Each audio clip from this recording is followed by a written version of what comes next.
Hello മക്കളെ, അപ്പോൾ model exam കഴിഞ്ഞ് നിങ്ങൾ വന്നിരിക്കുകയാണ്. അപ്പോൾ ആദ്യം നിങ്ങൾ ഒന്ന് കമൻറ്റ് ബോക്സിൽ മോഡൽ എക്സാമിനെ പറ്റി നിങ്ങളുടെ അഭിപ്രായം എന്തായിരുന്നു? നിങ്ങൾക്ക് അത് എങ്ങനെ ഉണ്ടായിരുന്നു? ഈസി ആയിട്ടായിരുന്നോ നിങ്ങൾക്ക് തോന്നിയത്? മീഡിയം ആണോ? ഡിഫിക്കൽട്ടായിരുന്നോ?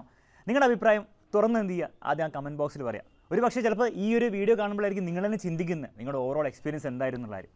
തീർച്ചയായിട്ടും കമൻറ്റ് ബോക്സിൽ കമൻറ്റ് ചെയ്യുക. നമ്മൾ നോക്കുകയാണെങ്കിൽ ഓവറോൾ നോക്കുകയാണെങ്കിൽ ഈ വർഷത്തെ ഓരോ പരീക്ഷകൾ ക്രിസ്മസ് എക്സാമിനെ അപേക്ഷിച്ച് കൂടുതൽ ഡിഫിക്കൽട്ടോ അല്ലെങ്കിൽ കൂടുതൽ ഈസി ആയിട്ടില്ല, ഓൾമോസ്റ്റ് അതേ ലെവലിൽ തന്നെയായിരുന്നു. ക്രിസ്മസ് എക്സാമിന് ഒരുപക്ഷേ കെമിസ്ട്രി ആയിരുന്നു ടഫ് എങ്കിൽ ഈ പ്രാവശ്യത്തെ മാത്സ് ആയിരിക്കും ടഫ്. അങ്ങനെ ചില സബ്ജക്റ്റിൽ ഡിഫറൻസ് വന്നതല്ലാതെ ലെവൽ ഓൾമോസ്റ്റ് സെയിം ആയിരിക്കും. അപ്പോൾ ഒരു കാര്യം വളരെ ക്ലിയർ ആണ്, ഈ വർഷത്തെ പബ്ലിക് എക്സാമും നമ്മുടെ മോഡൽ എക്സാം എങ്ങനെയായിരുന്നു ഉണ്ടായിരുന്നത് അതേ ഡിഫിക്കൽട്ടി ലെവലിലായിരിക്കും ഉണ്ടാവുക. അപ്പോൾ അത് നിങ്ങൾ അതിൽ താഴ്ന്ന് പ്രതീക്ഷിക്കേണ്ട എന്നുള്ള ആരും മനസ്സിലാക്കാം. പബ്ലിക് എക്സാം ഈ ലെവലിൽ വരും. രണ്ടാമത്തെ കാര്യം നിങ്ങൾ മനസ്സിലാക്കേണ്ടത് ഇതൊരു മോഡൽ എക്സാം മാത്രമായിരുന്നു. അപ്പോൾ പല കുട്ടികളും എനിക്ക് ഉറപ്പാണ് ഭയങ്കര ഡിപ്രസ്ഡ് ആയിട്ടോ അല്ലെങ്കിൽ ഭയങ്കര സങ്കടപ്പെട്ട് ഇങ്ങനെ ഇരിക്കുന്നുണ്ടാവും. സാർ മോഡൽ എക്സാം ഭയങ്കര മോശമായിട്ട് പോയി, ഇങ്ങനെ പോയി കഴിഞ്ഞാൽ പബ്ലിക് എക്സാം ഞാൻ തോറ്റുപോകും, അല്ലെങ്കിൽ A+ കിട്ടില്ല എന്ന് പറഞ്ഞ് കുറേ ആലോചിക്കുന്ന കുറേ ടെൻഷൻ അടിക്കുന്ന കുട്ടികളുണ്ടാവും. അവരോട് ഒറ്റ കാര്യം പറയാനുള്ളൂ, മക്കളെ നമുക്ക് ഇനിയും സമയമുണ്ട്.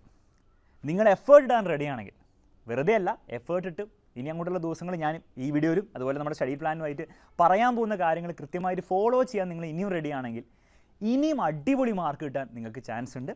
പക്ഷേ നന്നായി ഡെഡിക്കേറ്റഡ് ആയിട്ട് പഠിക്കണം. മൂന്നാമത്തെ കാര്യം, അതിന് നിങ്ങൾക്കൊരു പ്രോപ്പർ സ്റ്റഡി പ്ലാൻ വേണം. വെറുതെ ഇനിയുള്ള ദിവസങ്ങൾ എത്ര മണിക്കൂർ പഠിച്ചുകൊണ്ടോ അല്ലെങ്കിൽ വെറുതെ ഹാർഡ് വർക്ക് ചെയ്തുകൊണ്ടോ നിങ്ങൾക്കത് ഇതിലേക്ക് എത്താൻ പറ്റില്ല. പ്രത്യേകിച്ച് നമ്മുടെ മോഡൽ എക്സാമിൻ്റെ പുതിയ പാറ്റേൺ വെച്ച് നോക്കുകയാണെങ്കിൽ എന്തെങ്കിലും കാണിച്ചുകൊണ്ട് അവിടേക്ക് എത്താൻ പറ്റില്ല. വെറുതെ പ്രീവിയസ് ഇയർ ക്വസ്റ്റ്യൻസ് ചെയ്യുക അല്ലെങ്കിൽ ഗൈഡ് വായിക്കുക, അതുകൊണ്ട് അവിടെ എത്താൻ പറ്റില്ല. നിങ്ങൾക്ക് ഒരു പ്രോപ്പർ സ്റ്റഡി പ്ലാൻ വേണം. ആ പ്രോപ്പർ സ്റ്റഡി പ്ലാൻ നമ്മൾ ഫ്രീ ആയിട്ട് നമ്മുടെ യൂട്യൂബ് ചാനലിൽ ഇന്ന് നമ്മൾ അനൗൺസ് ചെയ്യുന്നുണ്ട്. കൃത്യമായിട്ട് ആ ലൈവിൽ വരിക, അതിൽ പറയുന്ന കാര്യങ്ങൾ ഫോളോ ചെയ്യാൻ റെഡിയാവും. നെക്സ്റ്റ് കാര്യം മനസ്സിലാക്കേണ്ടത്, ഇതൊക്കെ നടക്കണമെങ്കിൽ മിനിമം നിങ്ങൾ കുറച്ചെങ്കിലും മണിക്കൂറുകൾ പഠിക്കാൻ റെഡിയാവണം. കൃത്യമായൊരു നമ്പറൊന്നും ഞാൻ പറയുന്നില്ല. ഇനിയുള്ള ദിവസങ്ങൾ സ്റ്റാർട്ടിങ് വിത്ത് നിങ്ങൾ ഇതുവരെ പ്രോപ്പറായിട്ട് പഠിക്കാത്തവരാണെങ്കിൽ മിനിമം ഒരു 5 മണിക്കൂറിൽ സ്റ്റാർട്ട് ചെയ്യുക. മെല്ലെ മെല്ലെ അത് കൂട്ടി പരീക്ഷയുടെ ദിവസങ്ങളിലാകുമ്പോഴത്തേക്ക് അത് 8 മണിക്കൂറിലേക്കെങ്കിലും ആക്കണം.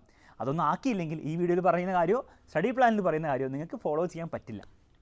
ലാസ്റ്റ് കാര്യം എപ്പോഴും നമ്മൾ പറയുന്ന കാര്യമാണ്, നമ്മുടെ ഈ പുതിയ പാറ്റേൺ പ്രകാരം തന്നെയാണ് നമ്മുടെ ബാച്ചിലെ ഷോർട്ട് നോട്ട്സ് ലൈവ് ആയിക്കോട്ടെ, അതുകൂടാതെ നമ്മുടെ PYQs ആയിക്കോട്ടെ, കൂടുതൽ നമ്മൾ വർക്ക്ഷീറ്റും ചാലഞ്ചർ ക്വസ്റ്റ്യൻസും ഒക്കെ നമ്മൾ ഡിസൈൻ ചെയ്തിരിക്കുന്നത് ഈ പുതിയ എക്സാമിനെ നേരിടാൻ വേണ്ടിയിട്ടാണ്. അപ്പോൾ ഇനിയും നിങ്ങൾക്ക് ചാൻസ് ഉണ്ട്. ഞാൻ പറയുന്നത് ഇത്രയേ ഉള്ളൂ. ബാച്ചിലേക്ക് എല്ലാവരും കൂടെ ഫീസ് അടിച്ച് കഷ്ടപ്പെട്ട് ജോയിൻ ചെയ്യേണ്ട ആവശ്യമൊന്നുമില്ല.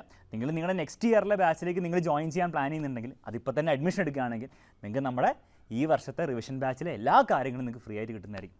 അപ്പോൾ എക്സാമിനറിന് കൂടിയാണ് നിങ്ങൾ നെക്സ്റ്റ് ഇയർ പഠിക്കാൻ പ്ലാൻ ഉണ്ടെങ്കിൽ ഏറ്റവും ബെസ്റ്റ് എന്താണ് മക്കളെ, നിങ്ങൾ ഇപ്പോൾ തന്നെ അഡ്മിഷൻ എടുക്കുകയാണ്. അഡ്മിഷൻ എടുക്കണമെങ്കിൽ താഴെ നമ്പർ കാണുന്നുണ്ടാവും, ആ നമ്പറിലേക്ക് നിങ്ങൾ വാട്സപ്പ് ചെയ്യുക അല്ലെങ്കിൽ ഫോൺ വിളിക്കുക. അതാണ് ഏറ്റവും ലോജിക്കലായിട്ടുള്ള കാര്യം.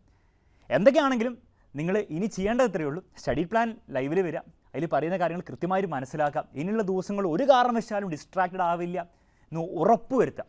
അത് നിങ്ങളുടെ പേരൻസിനോട് നിങ്ങൾ പ്രോമിസ് കൊടുക്കണമെങ്കിൽ പ്രോമിസ് കൊടുക്കുക.